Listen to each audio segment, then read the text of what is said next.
Hey guys, what's going on? I'm coming back to you guys with a video on the new Gholdengo deck. I recently did a deck profile on the deck, but I'm coming back with some gameplay. I now have an updated list for you guys, done some testing with it. It's feeling good, so I'm ready to share it. So been playing the Gholdengo with the Scizor inclusion. It's very, very powerful. The combination of Scizor plus Genesect is something that was played pretty recently in the Azul Invitational, and I'm really, really liking it. It really adds a layer of depth to a pretty linear deck otherwise. The Genesect can shut off things like Raging Bolt's Prime Catcher, really enabling the Scizor as the one prize option, forcing your opponent to go through the Scizor. It's a pretty big deal. It's also really strong in the mirror, shutting off E-Search Pro. That's a huge deal. So the Genesect is a very, very powerful card in a lot of situations, and now having access to 3 air balloons makes getting the Genesect in play actually a whole lot more easy, especially compared to when you would play the one tool, the one Vengeful Punch typically. So a lot more consistent now. We do have the new Genesect EX in the deck, of course, playing 2 copies of those. Took out the TM Evolution and just going full in on the Genesect now. It's been very, very powerful. Searching for 2 Metal Evolution Pokemon, putting them into your hand. It's a fantastic card for Gholdengo if you find even 1 Nest Ball. It just allows you to get 4 Gholdengos within the span of 2 turns. That's insanely valuable. So playing the 2 copies there. Also opting to play the Munkidori, of course, throwing off damage from the other Munkidori decks. Things like Dragapult, things like Gardevoir, and Zoroark, even Grimmsnarl, right? All these different decks looking to build damage on our board and go for some sort of board wipe play, maybe a 4 prize turn in Dragapult's case, or maybe in Gardevoir Jellicent's case, a Devo play. So Munkidori throws a wrench in those plans. Another thing throwing the wrench in the Devo plans is the 2 copies of Turo. The 2 copies of Turo has been fantastic in my testing. I was playing 1 for a while, but the second copy is really, really incredible because you just want to have that mobility and you want to be able to heal things. So having 2 copies means you're finding it a little bit more consistently. The big thing that I really, really love about this new version of Gholdengo, though, is the 4 copies of Boss's Orders. So Gholdengo is a deck that typically was actually, a little bit slower. You would take a turn to Evo and then you would start attacking from there. So if you went first, you would normally be attacking on turn 3. The Genesects now allow you to attack on turn 2 a lot more consistently because you have a very consistent way to establish your board. So playing the 4 copies of Boss means now when you're attacking on turn 2, you are also attacking with a Boss very, very frequently, which is incredibly, incredibly powerful. You're able to take out early threats like Munkidori, Frostlass, Draklo, Kirlia, right? Things that your opponent wants to set up, and you really damage your opponent's board by being very, very aggressive, and you get to take out the things that you want to take out. So very, very powerful. Also playing the 1 copy of Iono, a very, very strong one comboed with the Scizor and the Genesect. You can look for some sort of Iono-Scizor combination that makes it very difficult for your opponent to find a way around the Scizor. The Iono is more of a disruption card than a consistency card in this deck, but the problem with Iono typically in a Gholdengo deck is that you need to draw into your superior energy retrievals post Iono. That makes it pretty hard to use effectively in this deck normally, but with the Scizor, we don't need to worry about that. The Scizor is going to attack for damage regardless of whether you have energies in your hand, so definitely synergizes a little bit better with that. Also playing the 4 Poffin and the 4 Nest Ball, just maximizing the consistency of the turn 1s for this deck. Been really, really loving the 4 Nest Balls. Would never go under 4 Nest Balls. Was originally, I think, playing 3, but 4 Nest Ball, 2 Genesect has just felt so strong. Of course, playing the Energy Surge Pro in the deck along with all 8 types of energies. I was actually trying the Precious Trolley Daniel Magda build for a little bit and things related to that, but E-Search Pro is just too powerful. Playing all of the types of energies is just way too good. Playing the 1 copy of Counter Catcher as well, just comboing it with things like Scizor, but also having a searchable Gust effect off of Arven is very, very powerful, and then also enables you to play other supporter cards like Iono. Finally, I'm playing only 1 copy of Night Stretcher. A lot of these decks have been playing 2 copies of Night Stretcher, but I've went down to the 1 copy of Night Stretcher and haven't had any issues with it so far. One of the main reasons why you might play Night Stretcher is the Iron Bundle inclusion. I'm actually not playing the Iron Bundle. The Iron Bundle is a very powerful inclusion, allowing you to switch your opponent's active Pokemon. They do get to choose, but the main reason why you want this card is for the new Jellicent EX.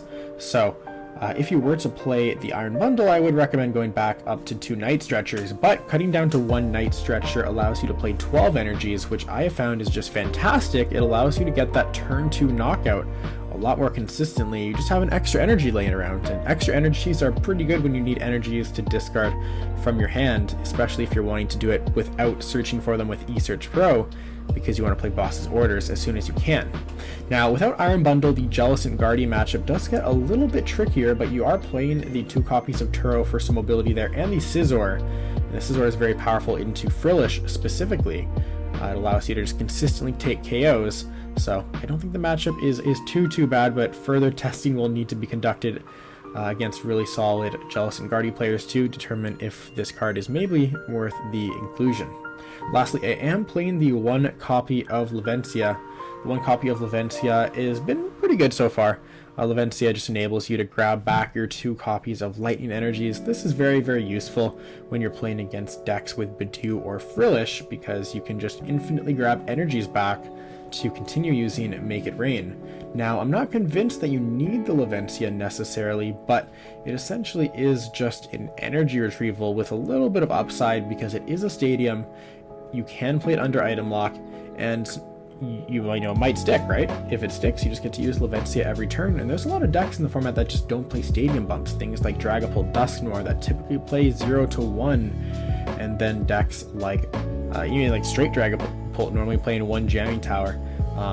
So I mean, just having access to that stadium bump can be really solid. Also is a bump for Jamming Tower, because we are pretty reliant on Air Balloon. Levencia helps with that. So if I was going to cut my stadium bump, I would probably make sure that I had a switch in the deck just to make sure that I had mobility. We are playing the 12 energies again, playing 3 metal, 2 dark, 2 lightning, and 1 of the rest.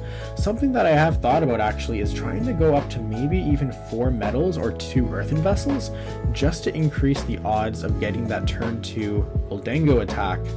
I have found that the toughest part of getting the attack is just specifically finding the metal energy. So playing more vessels or more energies in general could help with that. That is something that I was trying with the Daniel Magda build. The Daniel Magda build is a build that's playing Precious Trolley and playing copies of Levencia. It plays 6 metal, 5 lightning, and I mean, not playing Energy Surge Pro definitely hurts a lot, but the idea that I thought was really cool, with 4 earthen vessels which it plays, you actually increase your overall odds of finding a turn 2 KO.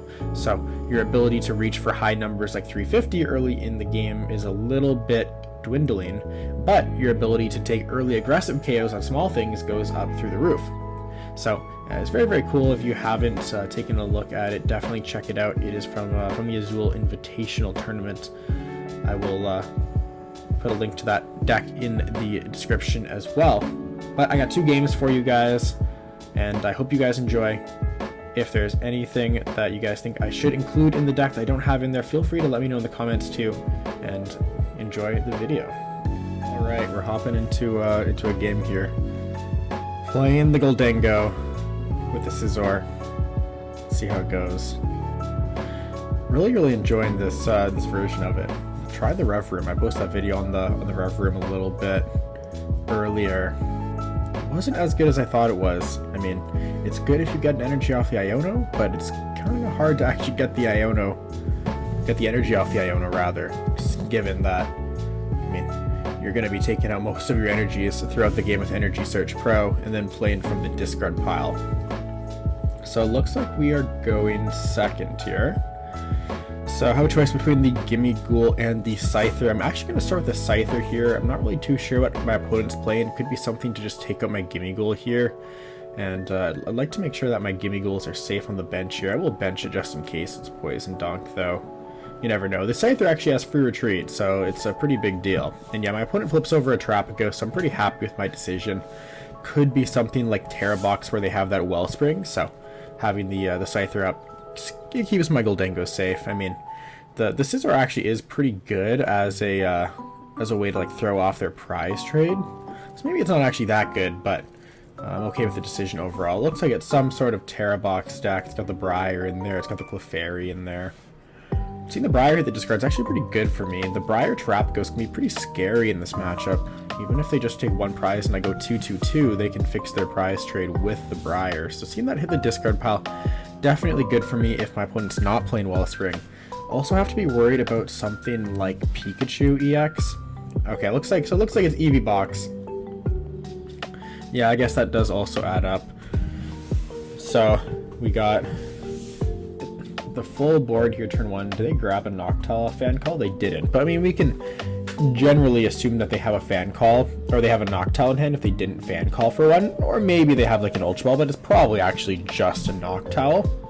That being said, it looks kind of hard for our opponent to get like turn 2 Burning Charge, which is what we're afraid of. If they get turn 2 Burning Charge, it's pretty hard because they power up the second attacker, but they have a 3-card hand and the Trap Ghost is kind of trapped.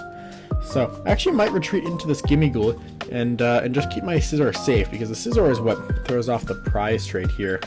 And they're going to have a ton of abilities in play as this game progresses, and they need to chain KOs. So let's go ahead and get set up. We're going to grab Balloon, Poffin here. Have the double Dengo and another Arven for the follow-up, so plenty of Dengos to work with here. I don't want to drop the Genesect turn 1, even if I had it. If I drop the Genesect turn 2, boss KO is just putting me really, really far behind, and I can't really flip the prize trade even if I use the Scizor at that point because they have the Briar. Although they did discard it, this deck doesn't play Palpad super frequently. So off the Arven, I'm searching for a few things. I want to check what energies are prized, and I want to check for Countercatcher eSearch Pro, which I have both of. I also have my Vessel, which is pretty nice because sometimes you just want to knock out the active, but you don't want to take all of your energies out of the deck, so you can still get eSearch Pro value later. So I'm going to retreat. And I have a choice here. I could like attach and use Minor Errand Running, but I do expect this Gimmighoul to get KO'd. So the major benefit of that would just be thinning out energies. I am actually pretty happy to thin out energies, and there's a chance my opponent's holding on to something like Iono and nothing else. So if I use the Minor Errand Running there, I am like taking 2 cards out of my deck, and I'm also just going to have more energies for next turn. That allows me to potentially save my eSearch Pro. And I'm always going to use Minor Errand Running to grab the types that I do not have in hand, because you can see here now I'm still going to be able to eSearch Pro for 7, whereas if I took other types, I would be losing eSearch Pro value. So we're grabbing the 2, the Metal and the Lightning here, and then we're going to see what happens on the opponent's side. They also whiffed an attachment, which is good news. They would have attached to Eevee had they had an attachment, but there is the Noctowl. So gonna be tracking our opponent's abilities in play as they come down. Something like Latias might hit the board this turn as well, so that's already 3 abilities. If a 4th one hits the board, well, we're in business because we are one-shotting something like Fezandipity, something like Mew EX. So yeah, there's the Latias, one-shotting the Latias if a second Noctowl does hit the board. I actually don't want to bump Area 0, because if I bump Area 0, these liabilities like Noctowl and Fan Rotom hit the discard pile. It's actually bad news for my Scizor, but now my opponent does have that full 4 abilities in play. This is actually part of why I checked for my Countercatcher, because now if my opponent takes a 1 prize KO, I can go ahead and just Countercatcher knock out Latias if I want to. So we'll see how it goes here. Depends on what my opponent does. If they just attack with a Flareon and have no backup Eevee, might just be worth it for me to knock out the Flareon. However, if my opponent does attack with the Flareon and has a backup Eevee, it's pretty easy for them to get into a second one. So instead of trying to take out the attackers, we're going to try to flip the prize trade with the Scizor. I still need to be worried about that Briar Palpad, because that's how they're going to flip the prize trade on their end. If they don't play the Palpad, then really as long as I stay on track with my knockouts, it doesn't really matter what I knock out. But assuming my opponent does have Briar Palpad, the goal is really to force our opponent to knock out the Scizor. If they knock out the Scizor, they're taking 2 1-prize knockouts, then a Briar for 3 prize cards is not going to win them the game. So we are looking to make something like that happen. I see a Crispin onto the Fan Rotom. I'm pretty happy to see that. That's good news for me. That means that there's going to be an Assault landing this turn. No funny business with the Flareon. So I can actually just go ahead and take out something on the bench here with the Scizor, assuming I can get access to the Scizor. And yeah, I'm just flooding the board with abilities. I don't know if I necessarily agree with this, especially because we didn't really need to do all of this to just get the KO. But our opponent has now 1, 2, 3, 4, 5, 6 abilities on the board. So yeah, my Scizor is just going to wreak havoc. I'm actually not wanting to use a Gholdengo attack until my Scizor gets knocked out.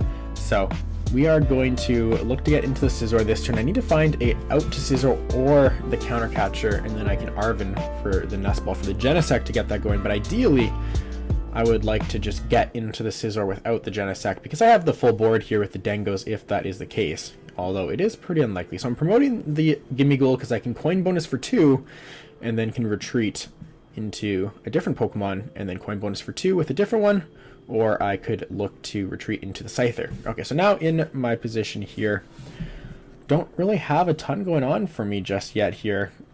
If I coin bonus and whiff, puts me in a spot where I don't have that 2-prize knockout. That's a pretty big deal. So I could go retreat, coin bonus, and just attack with the 2-prizer, and then concede that the Flareon is likely coming out next turn, and then just try to knock out the Flareon, throw off the Briar play like that. Hopefully they just can't Briar Palpad. I mean, they are out 2 Noctowls. They do immune Fez though. But I think just, you know, getting to that knockout is going to be the number one goal for me here. So we're going to go ahead and try to draw the maximum. Actually, I don't even know if drawing the maximum does it for me here. Drawing 2 off coin bonus doesn't really get me there. Fan Rotom's actually a little bit more annoying than I originally gave it credit for. So if I'm not going to retreat and attack with Gholdengo, just coin bonus for 1, and then I could just attack with a Scizor. No, that doesn't really help me all that much. Opponent stays on track there. So I think we are just going to retreat, rip the coin bonus for 2. I'm not really feeling great about it though. We're going to need something good off of this. E-Search Pro, Vessel, Counter Catcher, something like that. There's the Counter Catcher. And now we are back in business. Also the Nest Ball. Nest Ball was a good find because I could grab Fezandipity off of it. So now I need to decide what I'm knocking out, and if I want a Nest Ball for Fezandipity, I'm pretty okay with Nest Balling for Fezandipity. I mean, the Trapagos can knock out Fez, but as long as I stay on my prize map, I'm feeling pretty good, and if my opponent can knock out Fez, they can probably knock out something else. So we're going to go ahead and get that Fez down. We're going to rip the Arven for E-Search Pro first, because I don't want to Fez into my energies. Those will just be dead cards, essentially, because I can thin them out of my deck, then I don't have the chance of drawing into them. So, getting that full E-Search Pro for 7 value, got 10 energies in the hand, very happy with that. Rip the Flip the Script, and you see how fast my deck gets really thin after I do that. It's very, very nice to have access to that. So we're going to go ahead and grab the Gimmighoul here. I'm actually just going to bench the Genesect as well. I already have the Fez on the bench as a liability, so getting the Genesect on the bench just simply means that I have access to the 3rd Gholdengo and the Scizor whenever I need it. So go ahead and grab those. Oh, did I prize my Scizor and I didn't notice? Oh, I made a little mistake in my prize checking, so I guess it's good that I did not retreat into my Scyther. That would have been a very, very big mistake. So, really hoping to take the Scizor now. If I don't take the Scizor and my opponent has the Briar Palpad combination, it's gonna be pretty tough for me to squeak this one out. That being said, I can just counter catch the Fez. I think this is gonna be the support Pokemon on the board that gets the most value. Mew EX isn't drawing 3 cards. It's up to 3, so at max it's 3. Fez is always gonna be 3. Latias, I mean, it's okay, but they get to promote whichever Pokemon they want, so I definitely think this is the correct choice. And then I'm going to rip the Make It Rain here. I'm going to discard, I think, a few extra than what I need to. I want to have enough in the discard pile so I can knock out like a Flareon if they go Iono Flareon. So that's another good reason why I bench the Genesect. I can just grab the Gholdengo again after it gets shuffled to the bottom. So always discarding my Lightnings. I want to have the Dark in the discard pile in case some sort of monkey shenanigan happens, and I want it. The rest of it, I don't really care too much, just maybe not discarding the metal here. And I had, what, 10 in hands? This is 7. I think I only need to discard 6. There we go. 1, 2, 3, 4, 5, 6. That gives me 7 in the discard pile. I'm pretty happy with that amount. If my Gholdengo gets knocked out, then I'm looking at 8 in the discard pile. That's 2 full SCR values. So that's all I'm really looking for here, because that's going to get me exactly where I want. So I take my SCR that was prized, and I took my only energy that was prized. I did not take the Scizor, unfortunately, so Briar Palpad still on the question mark list for me here. But I mean, they have to draw into the Palpad naturally, then Noctowl for the Briar, or get another Hoot Hoot down. But if they get another Hoot Hoot down here, they don't have bench space. They need to get another attacker. I mean, they do have this Trapagos. I assume now, actually, now that I benched the Fez and the Genesect, this Trapagos as an attacker is a fine secondary option, so bench space is not really too much of a worry. But the Fez is coming back. I assume we'll see some sort of Jewel Seeker play. Well, there's just the Flareon. Just having the Flareon is good. Hopefully they have the fire, of course. If they don't have the fire, that's a big problem. They don't want to spend their Jewel Seeker this turn. I mean, Jewel Seeker this turn for Palpad isn't terrible. You go ahead and grab something like Palpad plus Crispin, something along those lines. Not too bad, but it's a pretty big risk. And now, so on this turn, I'm just essentially looking to dodge Briar. If I was able to attack with the Scizor, I could have forced out Boss on this turn and then Countercatcher Briar on the following turn. Unfortunately, was not able to make that happen because the Scizor is prized. So we're just going to have to attack with the Dengo here and really hope for the best. I mean, really everything, if my opponent loses this game after having a setup like this, you can really pinpoint everything back to Ultra Balling away this Briar turn 1. When you see the opponent flip over a Gimmighoul, you know that your route includes the Briar pretty much every single time. So if you discard your Briar and you don't play a card like Palpad, you're probably going to lose. So I don't know how much credit I can give my opponent, but if I'm playing against like a really, really solid player and that happens, I would assume that they have a Palpad in their deck. We're probably going to see off this Jewel Seeker whether there is a Palpad. If there's a Palpad, it should be grabbed right here. Try to give yourself the maximum chance of drawing into a next turn with your Fez and your Mew, and then you can potentially get there. I am knocking out the Flareon though, so I'm going to force the Countercatcher as well, because Terapagos is not going to be knocking out Gholdengo. So that's really good for me. That means off of a, oh, there's a stamp. That's interesting. But off of no Noctowls, now needs to find Briar, Palpad, and then Terapagos knockout. So the stamp hits, and I mean, it's fine. I'm not really expecting to whiff a knockout. I discarded all of my energies there just to make sure that I had enough in the discard to knock out the Flareon this turn, and I have the Fez, I have a Gholdengo with an Air Balloon, and I also have the Genesect to grab my Gholdengos back. I'm always going to start my turn by using Genesect to get my Gholdengos out of the deck because I don't want to coin bonus into them. Similarly to the eSearch Pro first, I don't want to draw into those energies. I don't want to draw into the Gholdengos because I could have avoided drawing into those cards. I could have drawn into better cards. So by using the Genesect first, we are going to take those cards out of the deck. So I'm going to use the Metallic Signal again, grab the 2 Dengos, and then I could play this Nest Ball here. What am I grabbing? Monkey Dory I think is the only card in my deck that I can grab. Don't really care for that. I'm going to rip the Fez first because I want to find a card like Cypher.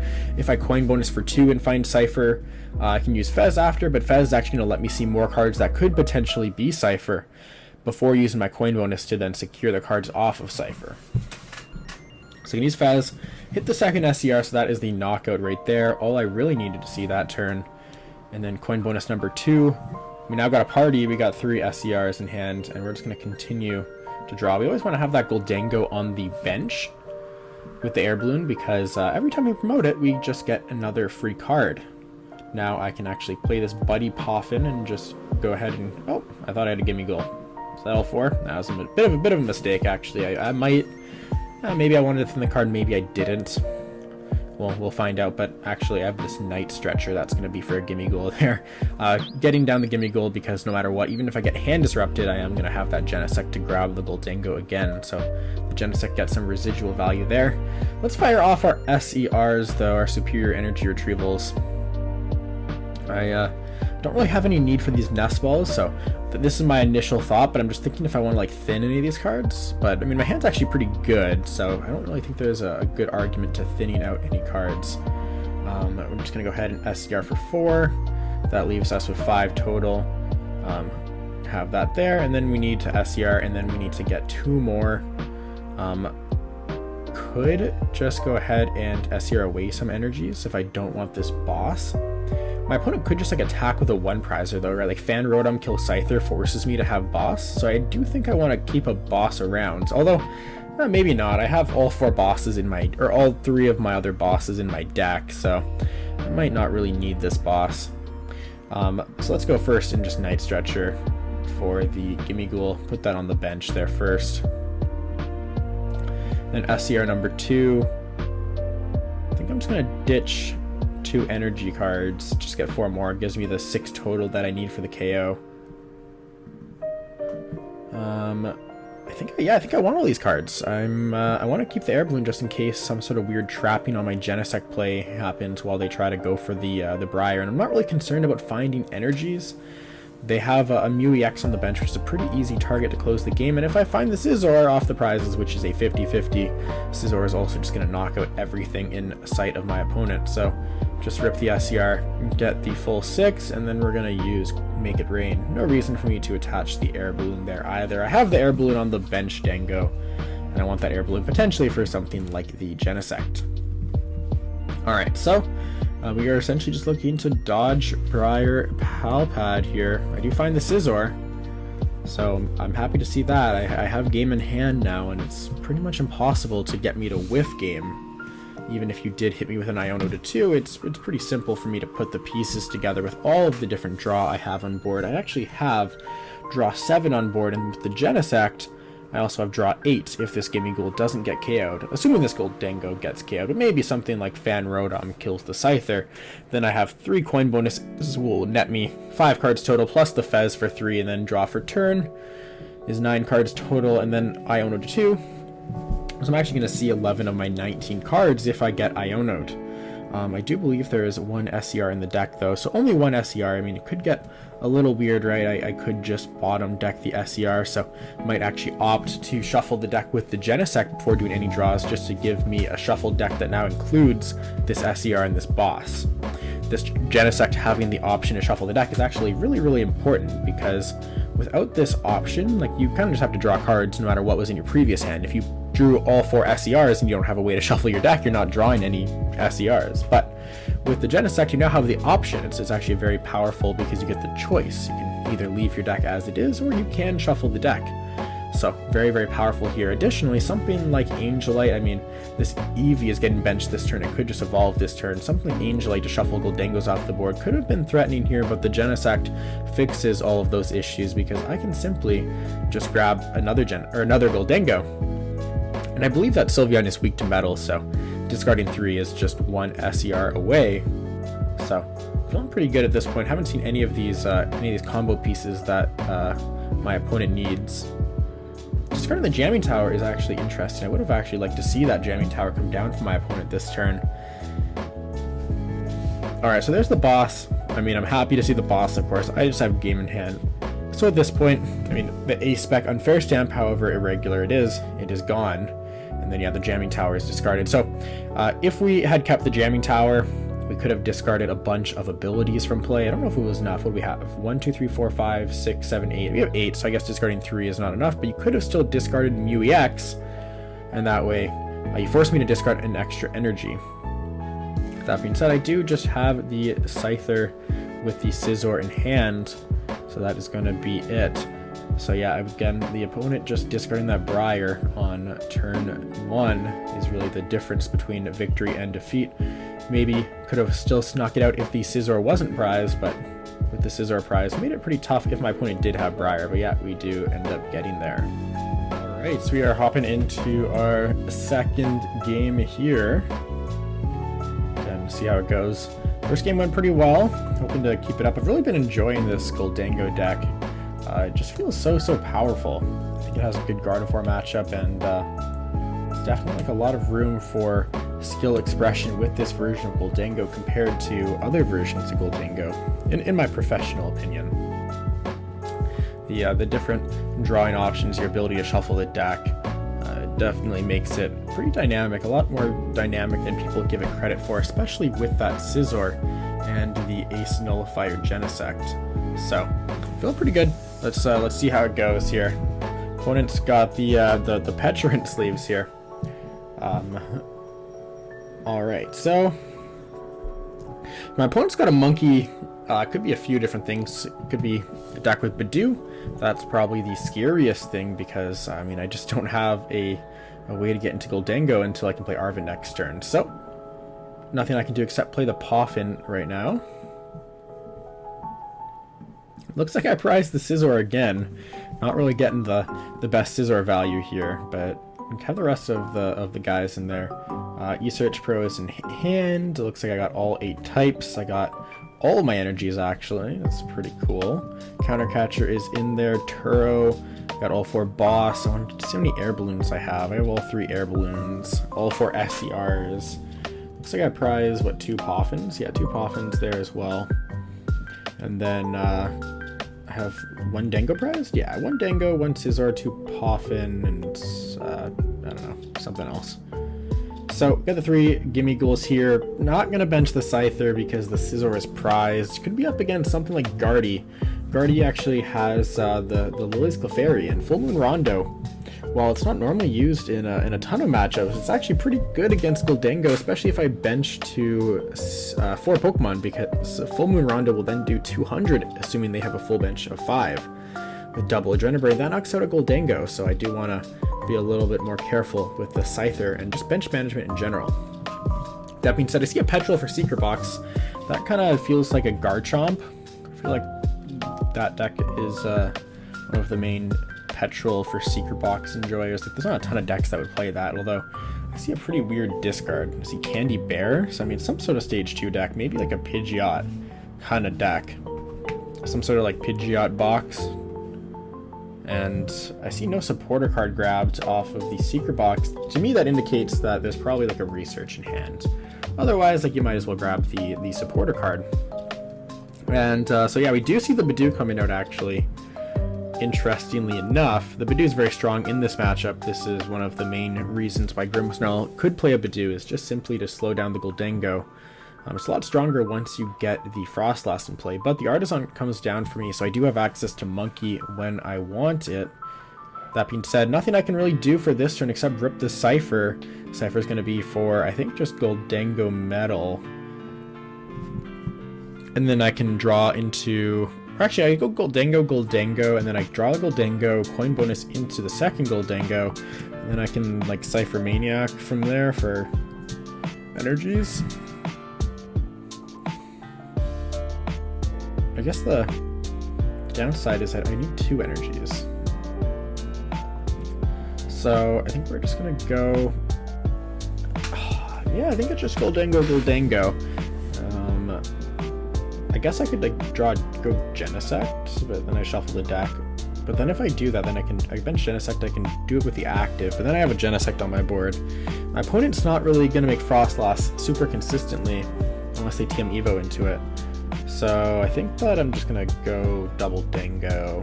I might whiff the attack next turn, but if my opponent's not really doing a ton of things, it's not a big deal. And then if my opponent like randomly just aggressively hits me a Shadow Bullet, then I have double Dingo without benching anything else. I have the E-Search Pro in hand, so I can just go from there. Hopefully I don't see a Frostlass pre-research. Oh, that's actually a very, very strong hand from our opponent here. But I do get Iono'd, so that's actually great. Typically with this like Secret Box decision here, like my opponent didn't grab a supporter card. You'd like to have the option between Iono and Research there.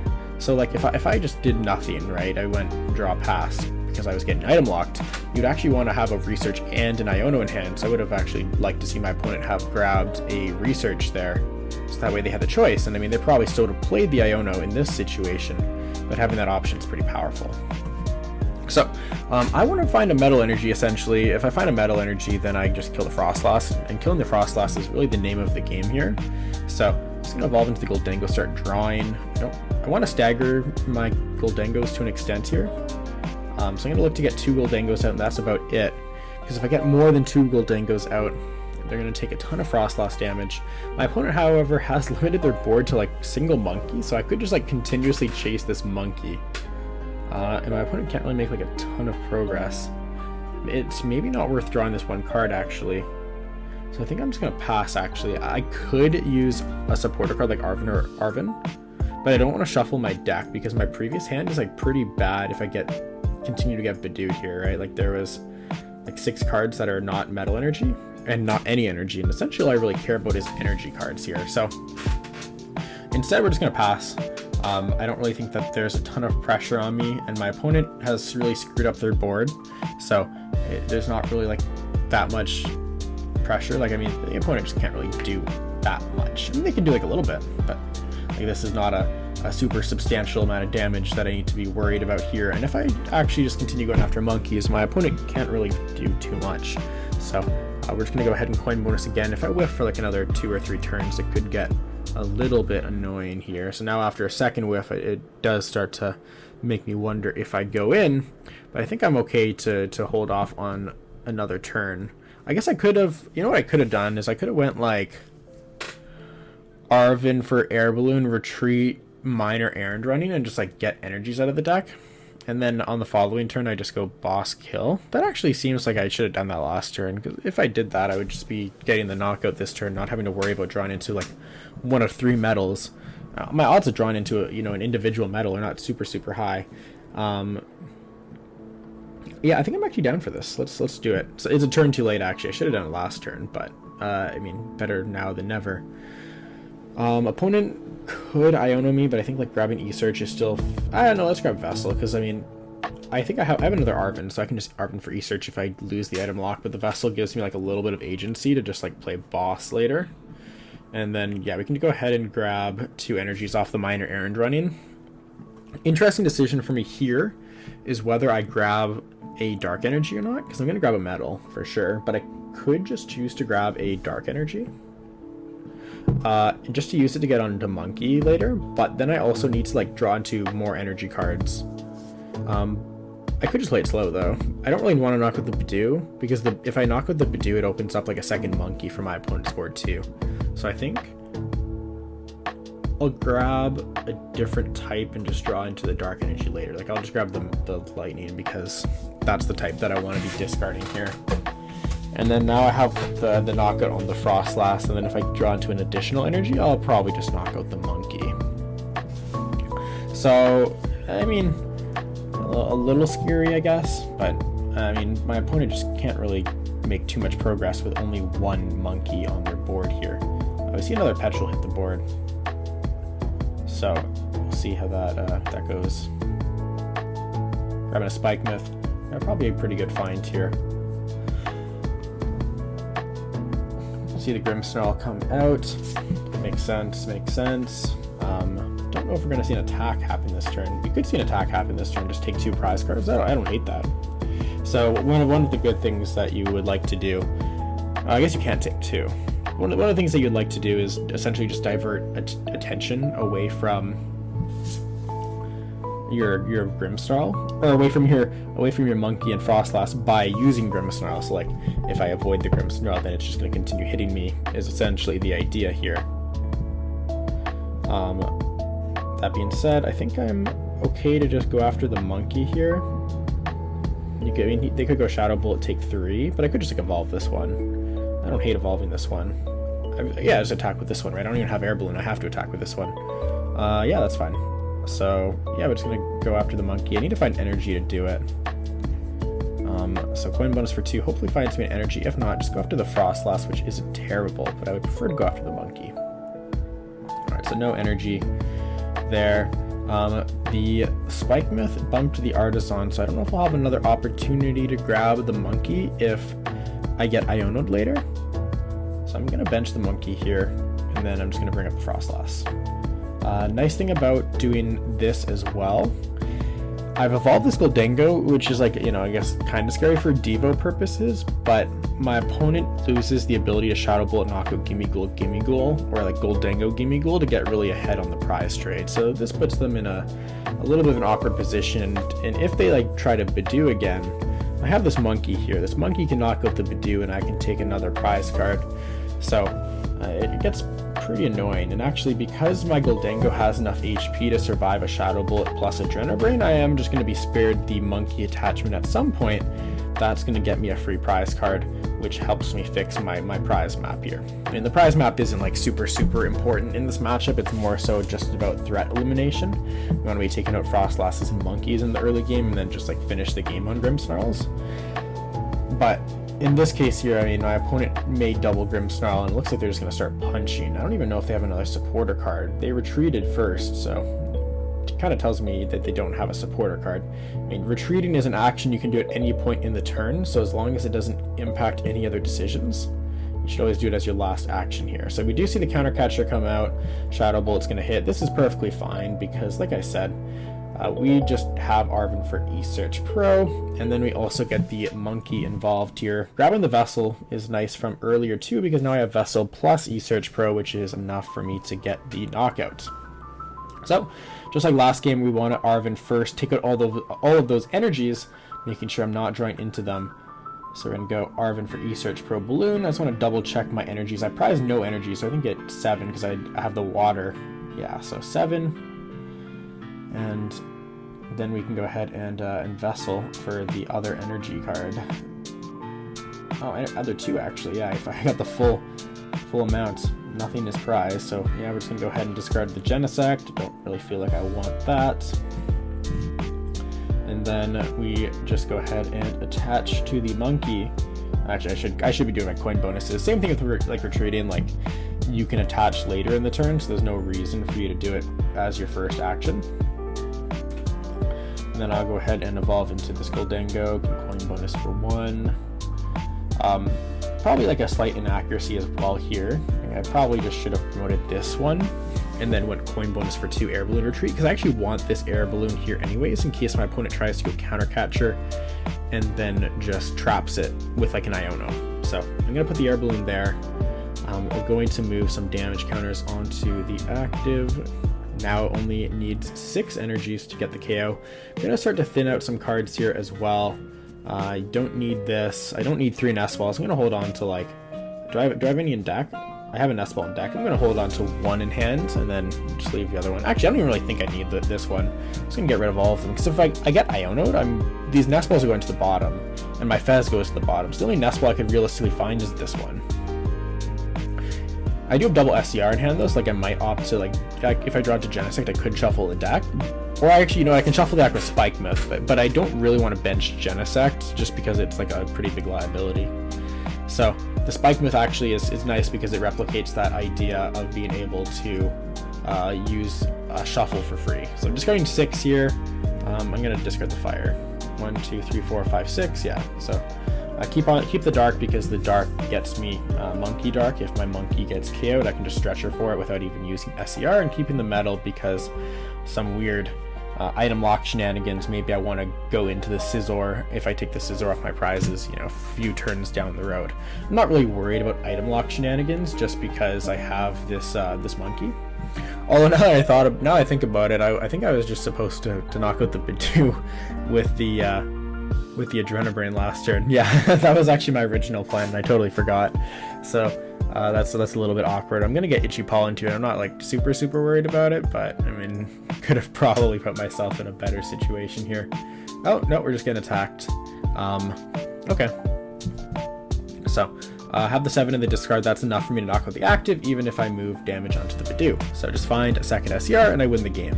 So I drew into an SCR. I know that I have 2 on the bottom.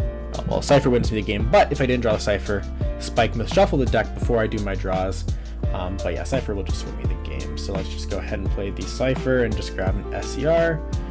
And I don't really know if we need anything else. Like Lavencia, sure. It just gives me 2 extra cards. Yeah.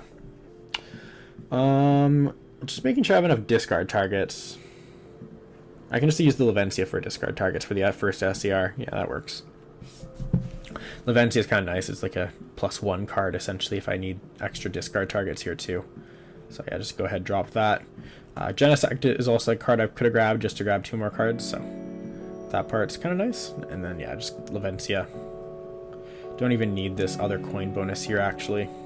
Go ahead and SCR. 1, 2, 3, 4, and then I have 3 more in the discard pile. We can just go ahead and SCR away those, and then we go ahead and grab the 3. So 2 pretty clean victories today. Actually, I don't even need to discard 7. The Frostlass will make it, so I only need to discard 6. But I'll discard the 7 for vibes. But 2 pretty clean victories today.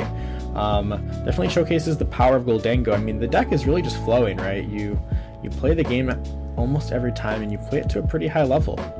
Once you get set up, the deck is a pretty big machine. And I didn't get to show off the Scizor today because I prized the Scizor, but this matchup too is some matchup where Scizor can be pretty good. So definitely give the list a try. Let me know what you think in the comments. If you enjoyed this video, please let me know. If there's different content you want me to do, anything like that, again, just let me know in the comments. And until next time, I will talk to you guys then.